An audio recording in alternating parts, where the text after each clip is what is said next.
宗教信仰是人类公认的合法权利，也是人类检验人性道德的标准。没有信仰的人类是悲哀的人类，是堕落的人类，更是野蛮的人类。然而，在中国，中共这个无神论政权却残酷迫害宗教信仰，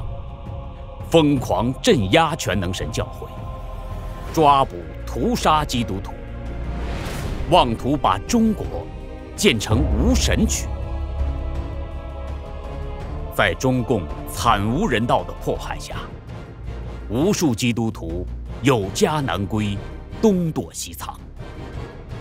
无数基督徒被抓捕、监禁，遭受酷刑折磨，甚至有些基督徒被中共迫害致残、致死，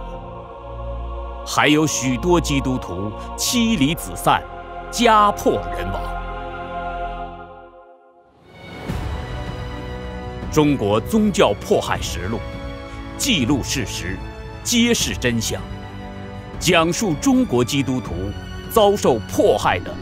血泪史。